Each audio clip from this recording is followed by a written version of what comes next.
हजारौं माइलको यात्रा एक कदमबाटै सुरु हुन्छ भने चाहिँ आजभन्दा एक वर्ष अगाडि अघिल्लो वर्ष माघ 12 गतेबाट सुरु भएको हाम्रो लगानीकर्ताको आवाज कार्यक्रमले आज 50औं श्रृङ्खला पार गर्दैछ। आजको कार्यक्रम हाम्रा लागि किन विशेष छ भने आज हामी 50औं श्रृङ्खलामा छौँ। यो लगानीकर्ताको आवाज कार्यक्रम 50औं एपिसोडसम्म आइपुग्दा हामीलाई प्रत्यक्ष अप्रत्यक्ष रूपले सहयोग गर्नुहुने सम्पूर्ण लगानीकर्ता जीवहरू यो हाम्रो 50औं एपिसोडसम्म पुग्दा हामीले अतिथिका रूपमा आमन्त्रण गरेर बोलाउँदा उहाँहरूलाई आग्रह गर्दा हाम्रो आग्रहलाई सहर्ष स्वीकार गरी अतिथिका रूपमा हामीलाई अमूल्य समय दिनुहुने सम्पूर्ण लगानीकर्ता जीवहरू र सबैभन्दा बढी हाम्रो कार्यक्रम हेरेर हामीलाई सल्लाह सुझाव र उत्प्रेरणा प्रदान गर्ने सम्पूर्ण दर्शकहरूप्रति हार्दिक धन्यवाद ज्ञापन गर्न चाहन्छौँ। यो आर्थिक पत्रकारिता र त्यहाँभित्रको शेयर बजार मेरो लागि व्यक्तिगत रूपमा एकदमै नयाँ अनुभव थियो। त्योभन्दा अगाडि मैले यो क्षेत्रमा कलम चलाएको थिएन र यो सम्बन्धी मलाई धेरै ज्ञानहरू थिएन। तर जब म लगानीकर्ताको आवाज कार्यक्रमको प्रारम्भ गरेँ, यो आर्थिक क्षेत्रका साथसाथै भिडियो पनि अथवा क्यामेरा फेस गरेको पनि मैले पहिलो पटक नै यो कार्यक्रमबाट नै भएकोले मबाट यो विभिन्न समयमा विभिन्न भुलहरू अथवा त्रुटिहरू तपाईहरूले गरेको अपेक्षाकृत ढङ्गले कार्यक्रम सञ्चालन हुन सकेनन् होला। त्यसका लागि म व्यक्तिगत रूपमा र संस्थागत रूपमा हाम्रा दर्शकहरूप्रति एकदमै क्षमा प्रार्थी छौँ र जुन तपाईहरूले हामीलाई यो 50औं एपिसोडसम्म आइपुग्दा सहयोग हौसला र सुझावहरू प्रदान गर्नुभएको छ, त्यसैका आधारमा हामीले कार्यक्रमलाई थप परिमार्जन र परिष्कृत गर्दै अगाडि बढिरहेका छौँ र आगामी दिनमा पनि तपाईहरूबाट यस्तै साथ सहयोग र समर्थनको अपेक्षा गरेका छौँ।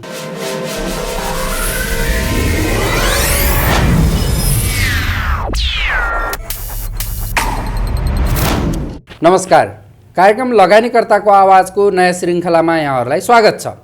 कार्यक्रम लगानीकर्ताको आवाजमा हामीले नेपालको पुँजी बजारको वर्तमान विषयवस्तुमा केन्द्रित रहेर विभिन्न अतिथिहरूसँग छलफल एवं बहस गर्ने गर्दछौँ। त्यसै क्रममा आजको कार्यक्रममा हामीले अतिथिका रूपमा यो कार्यक्रम हाम्रो 50औं श्रृङ्खला पनि हो, त्यसकारण हामीले यो कार्यक्रम हाम्रा लागि एकदमै विशेष छ। त्यसैले आजको कार्यक्रममा हामीले नेपालको पुँजी बजारमा एकजना चर्चित पात्र जो काकाको नामले परिचित हुनुहुन्छ केशव कोइरालालाई आमन्त्रण गरेका छौँ। आउनुहोस् उहाँलाई कार्यक्रममा स्वागत गरौँ। काका, स्वागत छ कार्यक्रममा। धन्यवाद। आरामै हुनुहुन्छ? एकदम आराम। अब यो हाम्रो यो विशेष कार्यक्रम छ, एक त हाम्रो यो लगानीकर्ताको आवाजको आज 50औं श्रृङ्खला हो र हाम्रो आग्रहलाई स्वीकार गरेर समय दिनुभएकोमा तपाईँलाई सबैभन्दा पहिला हाम्रो तर्फबाट, मेरो व्यक्तिगत तर्फ र हाम्रो यो अर्थ संसारको तर्फबाट धेरै धेरै धन्यवाद। मलाई पनि अतिथिको रूपमा सहभागी गराउनु भएकोमा अर्थ संसार टिम र विशेष गरी तपाईँलाई धेरै धेरै धन्यवाद। यो कार्यक्रमको प्रारम्भमा चाहिँ मैले काकाको थोरै व्यक्तिगत कुराहरूबाट कार्यक्रमको सुरुवात गर्ने जमर्को गरेँ। अब जस्तो तपाईँ एउटा व्यावसायिक रूपले नेपालको पुँजी बजारमा पूर्णकालीन रूपमा नभए पनि लामो समयदेखि नेपालको पुँजी बजारमा लगानी गर्दै विश्लेषण गर्दै आइराख्नु भएको छ। तर पछिल्लो समय चाहिँ अब तपाईँले आफू अरू कुनै व्यवसायमा संलग्न हुनुहुन्थ्यो, जागिर गर्नुहुन्थ्यो अथवा पेसामा संलग्न हुनुहुन्थ्यो, त्यसलाई सबैलाई छोडेर अब पूर्णकालीन रूपमा यो सेयर बजारमै म इङ्गेज हुन्छु भन्ने सोचले चाहिँ अब त्यो पेसालाई पनि क्विट गरिसक्नुभयो। यो सेयर बजारले के कुराले तपाईँलाई यस्तरी तान्यो कि अब सबै कुरा छोडेर म यहीमा केन्द्रित हुन्छु भन्ने चाहिँ केले बनायो?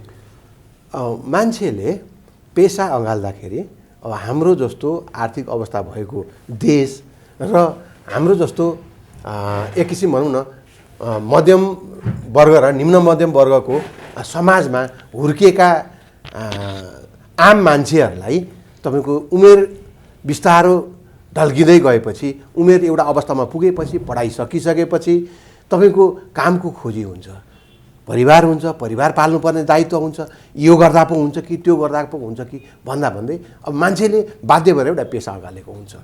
पेसाबाट तपाईँ लामो समयसम्म तपाईँको परिवार धानिन सक्छ, तपाईँले अर्थोपार्जन गर्न सक्नुहुन्छ। तर पनि तपाईँको ज्ञान र तपाईँको काममा सामञ्जस्यता भएन भने पैसा कमाएर तपाईँको परिवार पालेर तपाईँको अर्थोपार्जन गरेर मात्रै मान्छे सन्तुष्ट हुँदैन। मैले लगभग 2054 साल 2053 सालसम्म म पढिरहेको थिएँ। मैले MBA गरिसक्ने बित्तिकै 2054 सालबाट मैले के काम गर्ने भन्दाखेरि एउटा तपाईँको पेसामा म लागेर एउटा कम्पनीमा म काम गर्दै आइरहेको थिएँ। त्यसैबाट नै तपाईँको लगभग मैले 22-23 वर्षसम्म आज म जे छु त्यस्तै काम गरेर नै म जीविकोपार्जन गरेर म आइरहेको थिएँ र यही बिचमा मैले केही दशक अगाडिदेखि मैले सेयर बजारमा पनि लगानी गरेर म सेयर बजारको पनि तपाईँको दोस्रो बजारमा कारोबार गरेर आइरहेको थिएँ। अब आएर मलाई के अनुभव भयो भने अब म मेरो जीविकोपार्जनको लागि यो सेयर बजारलाई नै पूर्णकालीन सेयर बजारको हिस्सा बनेर पनि म मेरो जीविकोपार्जन गर्न सक्छु र मेरो यो इन्ट्रेस्टको विषय पनि हो। मेरो इन्ट्रेस्टको विषय हो। मलाई चाहिँ तपाईँको यसमा चाहिँ एउटा एट्याचमेन्ट छ सेयर बजारसँग। त्यो भएकोले गर्दाखेरि किन मैले अब अन्यत्र मैले टाउको दुखाउनु, बरु योभन्दा यसमा दिने समय चाहिँ म अब सेयर बजार सम्बन्धी नै म मेरो समय खर्चन्छु भनेर मैले पुरानो पेसालाई छोडेर अब पूर्णकालीन तपाईँको सेयर बजारतिर म आएको। भनेपछि आर्थिक उपार्जन भन्दा पनि तपाईँ आत्मसन्तुष्टिका लागि चाहिँ सेयर बजारमा पूर्णकालीन आउनु म आज जे छु म सेयर बजारबाट मात्रै छैन, म अर्कै पेसा गरेर नै म आज यो ठाउँमा म आइपुगेको हुँ। तर अब चाहिँ म सेयर बजारलाई नै पूर्णकालीन चाहिँ तपाईँको सेयर बजारकै एउटा सदस्य बनेर चाहिँ बजारकै लागि चाहिँ काम गरौँ भनेर मैले अरू पेसा छोडेर चाहिँ तपाईँको सेयर बजारमा मात्रै संलग्न भएको। अब यो पछिल्लो समय काकाले विभिन्न माध्यमहरू मार्फत नयाँ लगानीकर्ताहरूलाई सुसूचित गराउने कुरामा जुन योगदान जति रूपले एक्टिभ हुनुभएको छ त्यसका लागि हामी पनि तपाईँलाई एकदमै धन्यवाद दिन चाहन्छौँ, तपाईँको त्यो एक्टिभनेसको लागि। तर थोरै बजारमा तपाईँमाथि लागेको आरोपको मैले चाहिँ त्यो यस्तो आरोप छ त्यसको तपाईँलाई खण्डन गर्न पनि सक्नुहुन्छ के छ? अब यो पछिल्लो समय तपाईँले चाहिँ विभिन्न माध्यमबाट तपाईँले एक दुईवटा कम्पनीको विरुद्धमा त सेवनमा गएर उजुरी पनि दिनुभयो। भले हाम्रो नियामक निकायले केही गर्न सकेन, अलग कुरा भयो होइन। जस्तो तपाईँले चाहिँ नयाँ लगानीकर्ताहरूलाई विभिन्न माध्यमबाट भन्दा आधारभूत रूपले कमजोर कम्पनीहरूलाई अब झन्डीमार भनौँ नाम जे दिउँ, आधारभूत रूपले कमजोर कम्पनीहरू नकिन्नुहोस्, यो कम्पनीमा लगानी गर्दा डुबिन्छ भनेर तपाईँले विभिन्न माध्यमबाट भन्नुहुन्छ। तर व्यक्तिगत रूपमा चाहिँ तपाईँले तिनै कम्पनीहरूमा लगानी गरेर कमाउँदै आउनुभएको छ भन्ने लगानीकर्ताहरूको आरोप सुनिन्छ। यसमा चाहिँ तपाईँको धारणा के छ? एउटा कुरा के छ भने गाउँघरमा झाडी हुन्छ, विशेष गरेर तराईको ठाउँमा झाडी हुन्छ।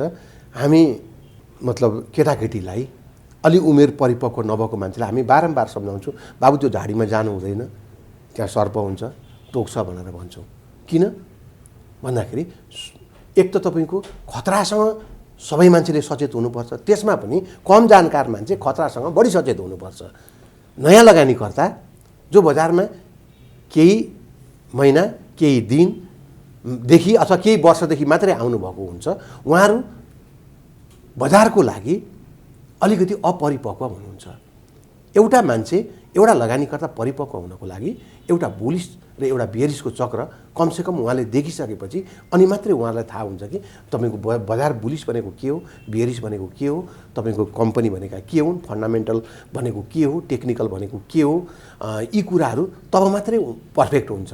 भनाइको मतलब एकातिर हामी कम अनुभवी मान्छेहरूलाई सर्प नखेला भन्छौँ, तर केही मान्छेहरू त सर्पकै पेसा गरेर पनि जीविकोपार्जन गरिरहेका छन् नि त। सर्प समात्ने मान्छेहरू छैनन्। अझ तपाईँको सर्पको विष त तपाईँको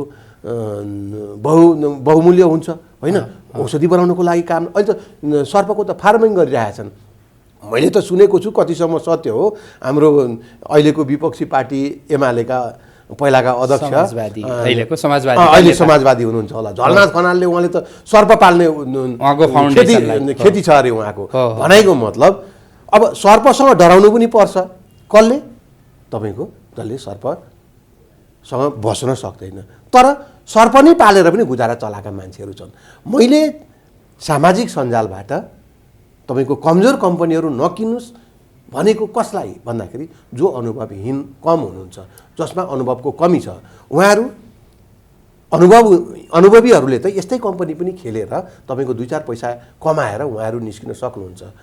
जो अनुभव कम भएका लगानीकर्ताहरू हुनुहुन्छ उहाँहरूले चाहिँ तपाईँको किन्नुहुन्छ, बढे पनि बेच्नुहुन्न, अझ किन्नुहुन्छ, अझै बढ्दै जान्छ र एउटा अवस्थामा पुगेपछि कम्पनीको मूल्य अटोमेटिक झर्न थाल्छ तपाईँको, तर उहाँहरू बेचेर निस्किन सक्नुहुन्न। त्यही कारणले मैले विशेष त यस्तै नयाँ लगानीकर्ताहरूले चाहिँ त्यस्ता कमजोर कम्पनीहरूबाट तपाईँहरू बच्नुपर्छ भनेर उहाँहरूलाई मैले सजग गराएको। किनभने हरेक नयाँ लगानीकर्ता हरेक पटकको बुलमा विशेष गरेर यस्तै कम्पनीहरूमा फसेर लगानी गुमाउन बाध्य हुन्छन्। त्यो कारणले हामी पनि फँसेका थियौँ एकपटक। कमसेकम उहाँहरू त नफस्नुहोस् भनेर बाटो देखाउने काम गरेको।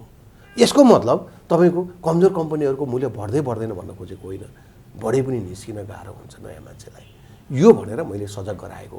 अब मैले गरेँ कि गरिनँ भनेर जुन तपाईँले प्रश्न गर्नुभयो, म साधारणतया साह्रै कमजोर कम्पनी, वित्तीय अवस्थाका साह्रै कमजोर कम्पनीहरू म किन्दिनँ। अब कहिलेकाहीँ बाइचान्स किनिएछ भने पनि त्यस्ता कम्पनीहरू भनेको 72 घन्टाभन्दा बढी नराख्ने भनेको मतलब 2-4 दिन हप्ता दिनमा नाफा भए नाफामा, सामा भए सामामा, घाटा भए घाटामा बेचेर बाहिर निस्किने हिसाबले जो कोहीले पनि ट्रेडर्सले तपाईँको त्यस्ता कम्पनीहरूको खरिद बिक्री गर्छन्। तर नयाँ मान्छेले चाहिँ गर्नु हुँदैन।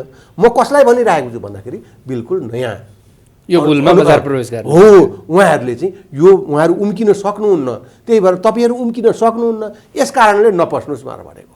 अब जस्तो यो बजारलाई हेर्दाखेरि जस्तो बजार एउटा 3200 को इन्डेक्सबाट झरेर 2200 को इन्डेक्समा झर्दाखेरि त हामीले लामो समयदेखि भन्दै आएको कमर्सियल ब्याङ्कको सेक्टर छ नि अन्डर भ्याल्युड हो, एकदमै कम छ, फन्डामेन्टल्ली स्ट्रङ कम्पनी।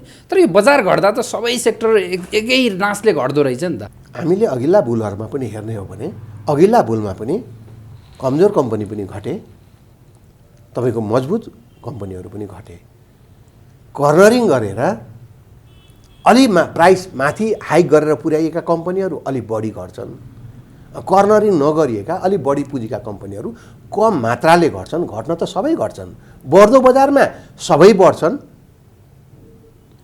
कम पुँजी भएका र कर्नरिङ गरिएका कम्पनीहरू बढी बढ्छन्, बढी पुँजी भएका र कर्नरिङ नगरिएका कम्पनीहरू कम बढ्छन्। बढ्न त दुवै बढ्छन्, घट्दाखेरि पनि सेम यही नियम लागू हुन्छ। अब जस्तो यो लगभग करिब 5 महिनाको पिरियडमा चाहिँ नेपालको पुँजी बजार साइडवेजमा कतैले त सर्ट टर्म बियरिस नै भन्नुभयो होइन। अब यो बजार घटेको थियो, तर यो पछिल्लो समय केही सातादेखि बजारमा चाहिँ अब फेरि बुलिस ट्रेन्ड फर्किएको हो कि बजार, किनभने 2200 को बिन्दुबाट 2800 को बिन्दु पार गरिसकेको छ। अब टेक्निकल भाषामा त उहाँहरूले अब बुलिस ट्रेन्ड सुरु भयो नै भन्नुहुन्छ। यो कुरालाई चाहिँ तपाईँले कसरी हेर्नु भएको छ? प्राविधिक विषय त त्यति मलाई ज्ञान छैन, ज्ञान नभएको कुरो भन्नु हुँदैन। तर के छ भने बजार सर्ट टर्म बियरिस होइन पनि भन्न सकिएन, किनभने 3 महिनाभन्दा बढी बजार तपाईँको तल थिचिएर बस्यो होइन। 3200 को बजार तपाईँको 2800 अस्ति एकपटक बिचमा तिहारको अगाडि हुनुपर्छ, एकपटक दशैं पछाडि तिहार अगाडि एकपटक 2800 माथि पुगेको थियो, त्यसपछि झरेर तपाईँको 2260-80 सम्म पुग्यो। अब अहिले भर्खर 2800 नाग्दैछ भनेपछि 3 महिना भनेको त लामै पिरियड हो नि त। हो सर्ट टर्म बियरिस भनेकै यही होला मानिदिनु पर्यो हामीले। अब यसैलाई नै तपाईँको साइडवेज चाहिँ जुन हामीले सोचेको साइडवेज थियो त्यस्तो साइडवेज भइदिएन। यसपटक तपाईँको एउटा नयाँ लगानीकर्ताहरूको प्रवेश पनि एकदमै ठुलो मात्रामा भएको छ। एक किसिम भनौँ न तपाईँको पुरानो लगानीकर्ताहरू अल्पमतमा पर्ने गरी नयाँ लगानीकर्ताहरू छिर्नु भएको छ र साथसाथै उहाँहरू दीर्घकालीन लगानीकर्ता भएर यो बजारमा छिर्नु भएको छैन। अधिकांश नयाँ लगानीकर्ताहरू अझ भनौँ न 79% नयाँ लगानीकर्ताहरू ट्रेडर्स भएर छिर्नु भएको छ। ट्रेडर्स भएर छिर्नु भएको छ र तपाईँको प्राविधिक ज्ञान समेत लिनु भएको छ। यसैको कारण हो बजार के भइरहेको छ, बढ्दाखेरि पनि बढेको बढे माथि जाने, एक ठाउँमा पुगेपछि रोकिन्छ, रोकिएपछि फेल तपाईँको बिक्री गर्न पनि राम्रो नपाइकन तपाईँ किन भन्दाखेरि 79% नयाँ लगानी, एक त लगानीकर्तामा नयाँ लगानीकर्ताहरूको अत्याधिक उपस्थिति छ। मलाई लाग्छ पुरानो लगानीकर्ताको तुलनामा अहिले 5 गुणाभन्दा बढ्ता नयाँ लगानीकर्ताहरू छिर्नु भएको छ। भनेपछि माथिल्लो लेभलमा पनि तपाईँको बिक्री गरेर केही तपाईँको बजार स्थिर भएर बिक्री गर्न सुरु गर्दाखेरि ल अब बजार घट्ने भयो भनेर उहाँहरू जति रेटमा दिएर हुन्छ उहाँहरू बाहिर निस्किन खोज्नुहुन्छ, किन उहाँहरू त सबै त प्राविधिक विश्लेषण नै अहिले एक किसिम बन्नु भएको छ। अब बजार घट्छ भन्ने भएपछि जतिमा छ त्यतिमा फालिदिन थाल्ने, बजार स्वाटै झारिदिने। अनि एउटा लेभलमा तल आएपछि पनि तपाईँको लामो समय चाहिँ खरिद बिक्री भएर 1-2 हप्ता 2-4 हप्ता भएर एकुमुलेसन भएर अनि एउटा भोल्युम बनाएर अनि बजार बढ्नुपर्ने नि। बजार झर्दाखेरि पनि सेम यही नियम लागू भएको छ। अब चाहिँ बजार झर्यो, अब योभन्दा झर्दैन बढी भन्ने उहाँहरूको अनुमान भएपछि उहाँहरूले जुन पहिले बेचेर राख्नु भएको नगद पैसा छ स्वाटै इन्जेक्ट गरिदिनुहुन्छ। बजार तपाईँको 2 दिन 3 दिन पनि तपाईँको त्यो लेभलमा बस्न नपाइकन बजार फेरि माथि चढेर जान्छ। भनाइको मतलब अहिले सबैले नयाँ लगानीकर्ताहरू ट्रेडर्स भएर आउनु भएको छ। उहाँहरू बढेर एउटा लेभलमा पुगेपछि बेचिहाल्ने घटेर एउटा लेभलमा आएपछि किनिहाल्ने गरेको कारणले गर्दाखेरि बजार तल र माथि मात्रै भइरहेको छ। अब बिचमा मैले योभन्दा अगाडि पनि मैले बारम्बार भन्ने गरेको छु, यो चाडबाडको कारण, ब्याजदरको कारण, लिक्विडिटीका कारण भनेका यी हात्तीका देखाउने दाँत मात्रै थिए। भनाइको मतलब समस्या थिए तर बजार घटाउनलाई देखाउने समस्या मात्रै थिए यी। मैले यो बारबार भन्ने गरेको छु। माथिल्लो लेभलमा सेयर बेचेर नगद च्यापेर बसेका ठुला खेलाडीहरू धेरै छन्। भनेपछि ती खेलाडीकै कारणले बजार घटेको। उनीहरू जहिले पस्छन् तहिले बजार त बढ्नै नै थियो। खोइ त आज 4,000ले रोको त बजार बढ्नलाई। 2,280बाट 2,780 नागेर आज तपाईँको 2,820 आयो। 500 पोइन्ट बढ्यो। 4,12 खोलेको छ छैन नि। भने 4,000 बजार घटाएर छ त दोष मात्रै दिएको रहेछ त्यसलाई। अर्थमन्त्रीले बजार घटाएर छ त अर्थमन्त्री नै छन् त। गभर्नरले बजार घटाएर छ त छैन। होइन, गभर्नरले उनको काम गरे, अर्थमन्त्रीले उनको काम गरे। बजार घट्नु थियो, घट्ने केही बहाना थिए। त्यो बहानाको यति बढाइ चढाइ प्रचार प्रसार गरियो कि मान्छे यति अत्याइयो कि तल्लो बिन्दुमा ल्याएर तपाईँको बेच्न बाध्य बनाइयो। बजार झर्नुपर्ने भन्दा पनि धेरै तल झऱ्यो। तर कृत्रिम रहेछ। फेरि तपाईँको खरिद सुरु भयो, फेरि बजार तुरुन्तै माथि बाउन्स ब्याक भएर आयो। यसको मतलब बजार अब फेरि घट्दै घट्दैन भन्न खोजेको होइन। फेरि पनि एउटा लेभलमा अस्ति जसले किने त्यो एउटा लेभलमा आएपछि उहाँहरूले सप्लाई दिनुभयो भने बजार घट्ला। तर घटे पनि अब पहिला जस्तो तल्लो बिन्दुमा चाहिँ जाँदैन है। यो कुरामा चाहिँ ग्यारेन्टी हुनु। तपाईँको पहिला जस्तो 2,280को बिन्दुमा चाहिँ अब पुग्दैन। त्यसरी घट्दैन। अब बजारमा बिस्तारै त्यो त्रास हराउँदै गइरहेको छ। अब सेन्टिमेन्ट बलियो भयो, लगानीकर्ताको सेन्टिमेन्ट बलियो भयो। अब तपाईँको तरलता अभाव थियो। हो, यो कुरा जोड्न खोज्दै तरलता अभाव थियो। अहिले चाहिँ केही समाधान भयो भन्छ नि त। अहिले यो म्यानेजमेन्ट मात्रै भएको, सर्ट टर्म म्यानेजमेन्ट मात्रै हो राष्ट्र ब्याङ्कले गरिदिएको। एउटा अल्पकालीन तपाईँको समाधान मात्रै दिएको। तर पनि तरलता अभावकै कारणले बजार त्यत्रो झर्नुपर्ने अवस्था थिएन। यो चाहिँ त्रास धेरै देखाइयो, बुझ्नु भएन? धेरै त्रास देखाइयो। अहिले पनि तपाईँको 89 आसपासमा होला, 89 भन्दा माथि नै छ। हुनसक्छ तपाईँको माग लागेपछि फेरि 90 क्रस गरेर माथि जाला। अहिले कता लोन पाइने पनि तपाईँको ब्याङ्कले लोन प्रवाह गर्ने अवस्था पनि अहिले छैन।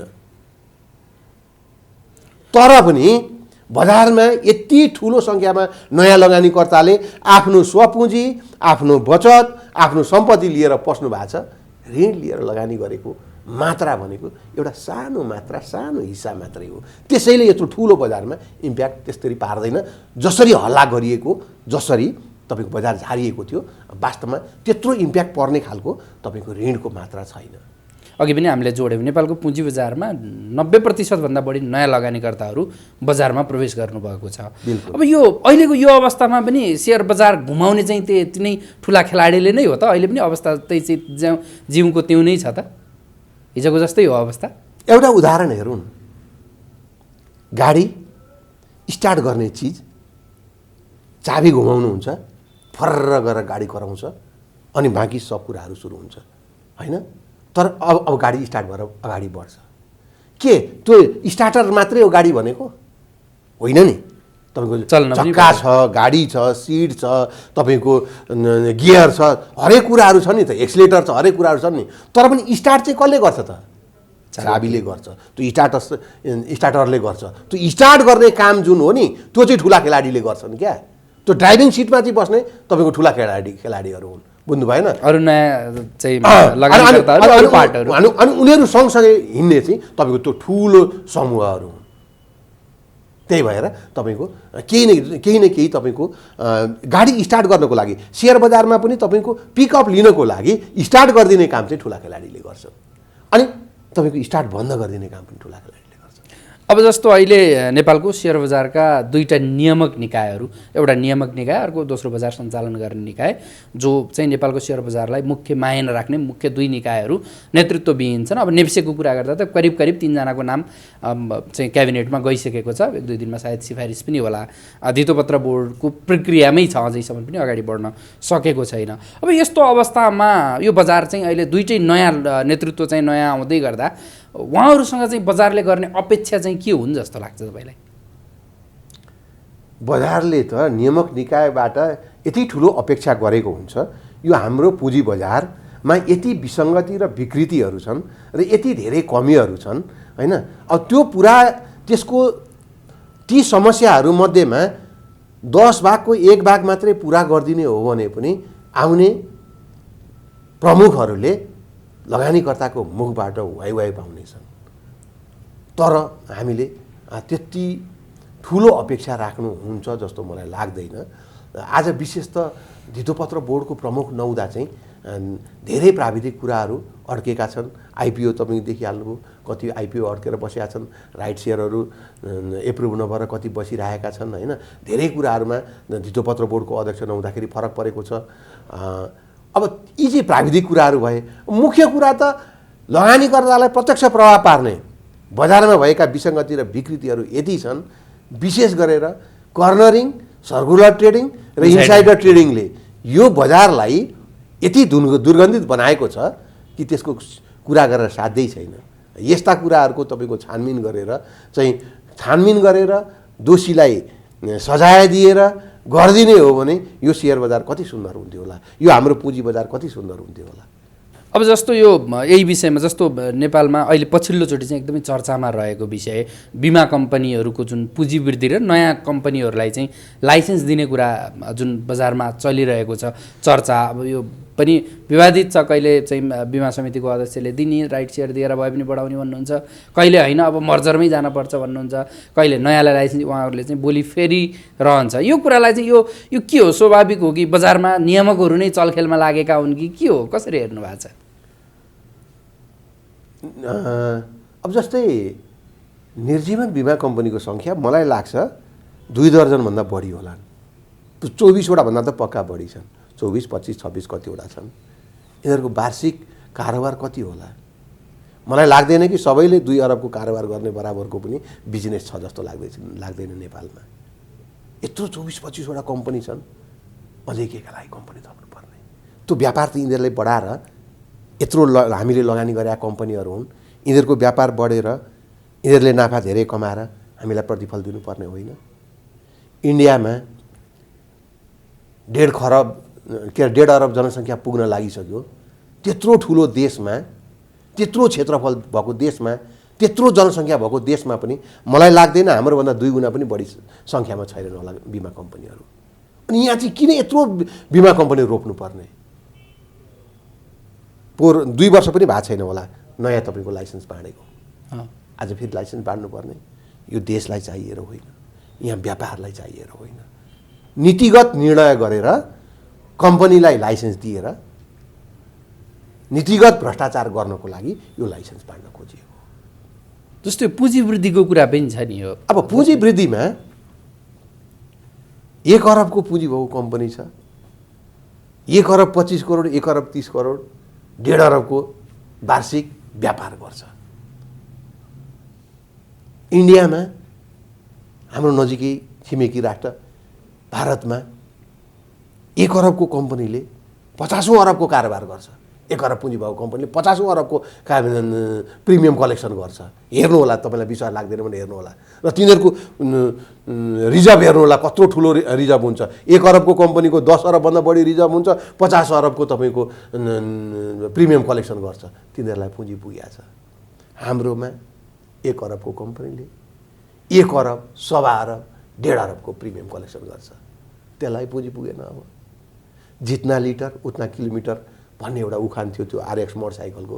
यहाँ त के छ भने जति पुँजी त्यतिको व्यापार गर्न नसक्ने कम्पनी छन्, केलाई पुँजी वृद्धि गर्नुपर्ने?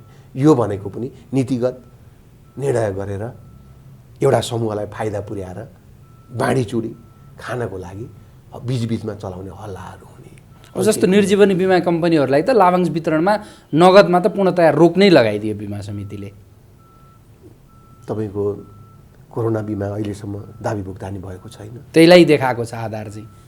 यो यसरी चाहिँ पैसा पेमेन्ट हुन बाँकी छ, त्यस कारणले चाहिँ अब लाभांश दिँदा चाहिँ यी भएका कम्पनीलाई मजबुत बनाउनु पर्यो नि।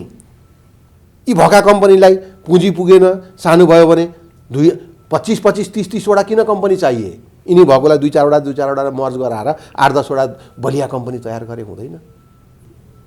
ब्याङ्कको व्यापार त ठुलो छ नि त। ती ब्याङ्कको व्यापार ठुलो हुँदाहुँदै 27-28वटा ब्याङ्कबाट घटाएर चाहिँ ब्याङ्क चाहिँ 15वटामा झार्न खोज्दैछ राष्ट्र ब्याङ्क। अनि यो च्याउ उम्रे जसरी बिमा कम्पनी चाहिँ बढाउनु पर्ने कारण के? एउटै मात्रै उद्देश्य, सङ्ख्या थप्न पनि, लाइसेन्स दिएर पैसा खानलाई, हकप्रतको कुरा पनि मिले मतोमा सेयरको मूल्य बढाउनलाई।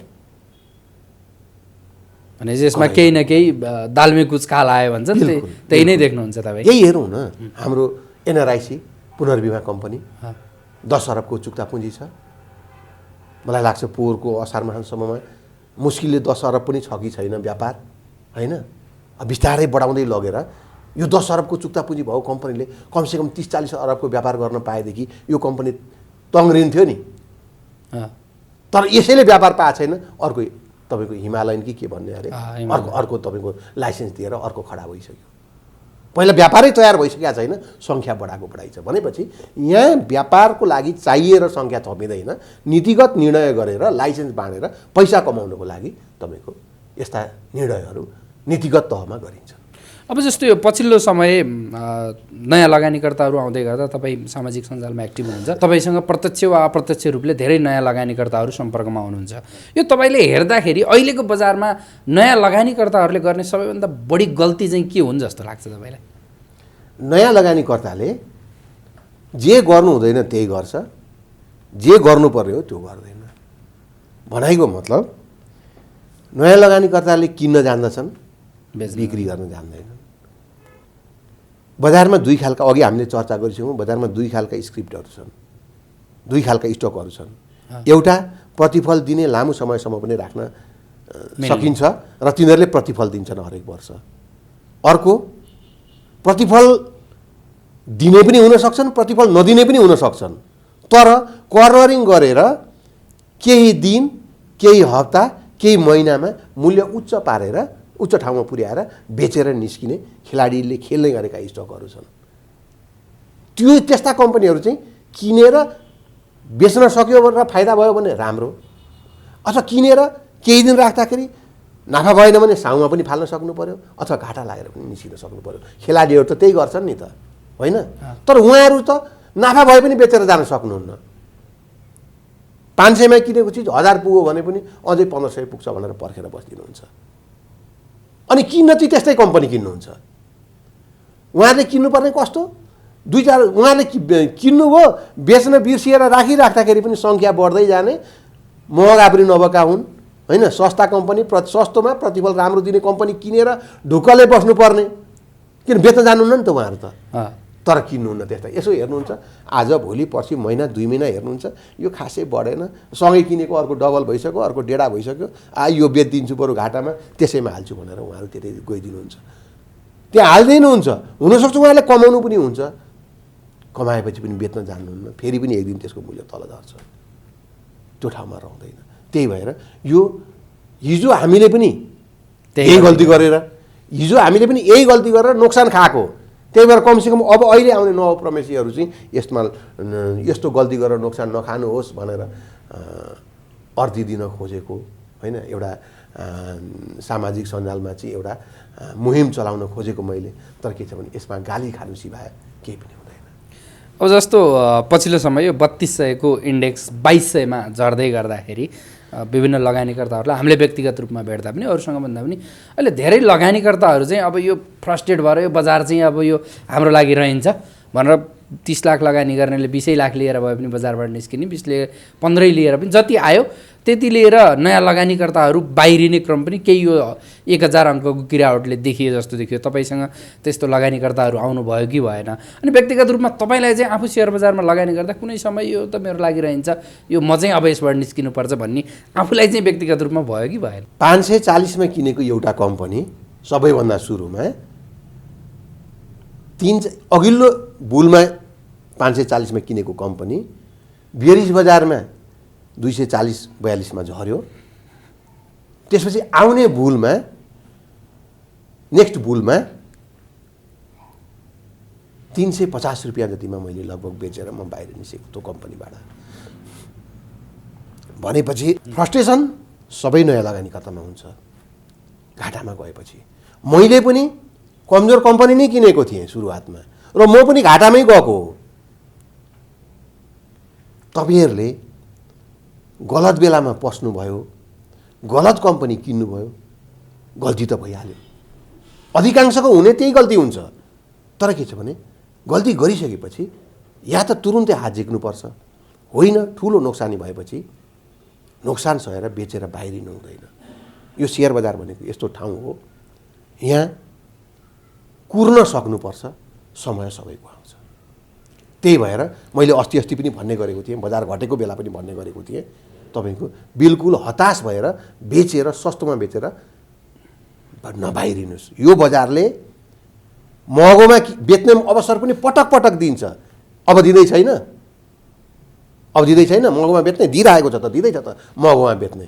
अनि सस्तोमा बेच्ने पनि हेर्नु त, हामीले अगाडि हेरौँ न, अस्ति 2280 तपाईँको 2300सम्म, 2400, 2500सम्म, एक हप्ता 10 दिन अगाडिकै हेरौँ न। अब आउँदैन भन्ने के ग्यारेन्टी छ त्यो किन्ने मौका?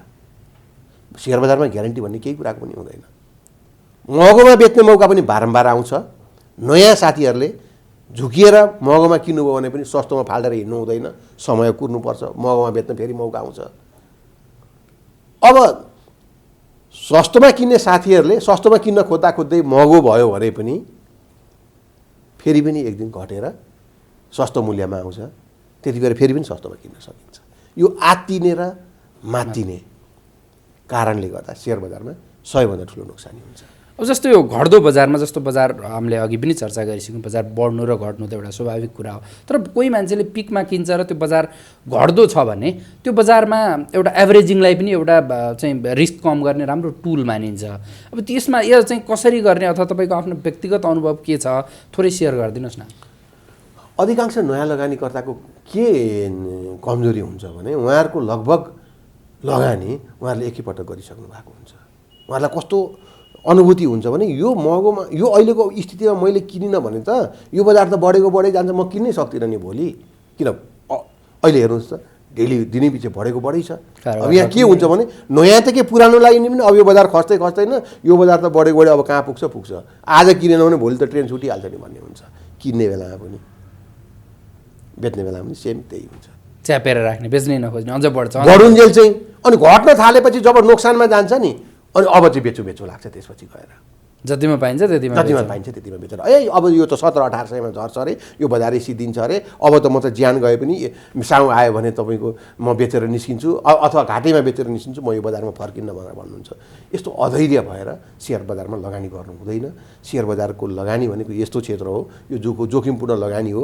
यहाँ पैसा लगानी गर्यो भने नाफा कमाउने पनि सम्भावना छ, तपाईँको साउ मात्रै बच्न पनि सक्छ, घाटा पनि तपाईँलाई हुनसक्छ। अझ तपाईँको एउटा दुईवटा मात्रै यस्ता कम्पनी मात्रै काहीँ लगानी गरेको छ भने हुनसक्छ ती कम्पनी नै भोलि गएर बन्द भइदेलान्, तपाईँको लगानी शून्य पनि हुनसक्छ। यति सोचेर मात्रै सेयर बजारमा लगानी गर्नुपर्छ। हामी कार्यक्रमको अन्तिममा छौँ।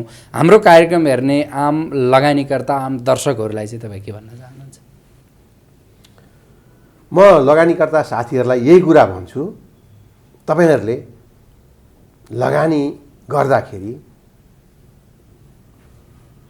बेच्न पनि सिक्नुहोस्, किन्न पनि सिक्नुहोस्। बढेको बेला, जताततै सकारात्मक समाचार आएको बेलामा, बढै गरेको बेलामा बेचेर केही पैसा हातमा राख्न सक्नुभयो भने चाँडै तपाईँको बजार फेरि घट्न पनि सक्छ। घटेको बेलामा फेरि त्यो पैसा प्रयोग गरेर सस्तो मूल्यमा सेयर किन्न सकिन्छ। बजार घटै गयो भने सक्नुहुन्छ पैसा जुगाड लगाएर सस्तो मूल्यमा एभरेज गर्नुहोस्, किन्नुहोस्। तर भएको सेयर बजार घटेको बेलामा, सबैतिर नकारात्मक न्युज आएको बेलामा, सबैतिर मान्छेहरू त्राहिमाम भएको बेलामा सेयर बेचेर ननिस्किनुहोस्। घट्दा डराएर नबेच्नुहोस्, बढ्दा अति उत्तेजित भएर किन्ने मात्रै काम नगर्नुहोस्। तपाईँले बेचेपछि पनि यो बजार माथि बढेर जान सक्छ, त्यसमा चित्त दुखाउनु हुँदैन। तपाईँले घटेको बेलामा किनेपछि पनि फेरि पनि घट्दै जान सक्छ, त्यसमा पनि चित्त दुखाउनु हुँदैन। सकेसम्म तपाईँको अनुशासित भएर लगानी गर्नुहोस्, तपाईँ पक्का सफल हुनुहुन्छ। यो बजारमा कोही लगानीकर्ता होस्, कोही ठुला लगानीकर्ता होस्, कोही विश्लेषक होस्, कोही विशेषज्ञ होस्, कोही पनि 100% पर्फेक्ट छैन। सबैभन्दा पर्फेक्ट र सबैभन्दा जान्ने भनेको यो बजार मात्रै हो। बाँकीले अनुमानको भरमा काम गर्ने हो। त्यही भएर अनुशासित भएर लगानी गरियो भने 10 पटक तपाईँले गरेका खरिद बिक्रीमा 5-6 पटक तपाईँले सही निर्णय गर्नुभयो भने 2-3 पटक गरेका गलत निर्णयलाई पनि तपाईँको घाटालाई नाफामा बदल्न सक्नुहुन्छ। अनुशासित भएर लगानी गर्ने बानी बसाल्नुहोस्। हस्, हाम्रो आग्रहलाई स्वीकार गरेर समय दिनुभयो, यहाँलाई धेरै धेरै धन्यवाद। हस् त, अर्थ संसार टिम र विशेष गरी तपाईँले मलाई चाहिँ आजको यो विशेष दिनमा चाहिँ बोलाएर चाहिँ केही मेरा 2-4 कुराहरू राख्ने अवसर दिनुभएकोमा तपाईँप्रति धेरै धेरै धन्यवाद।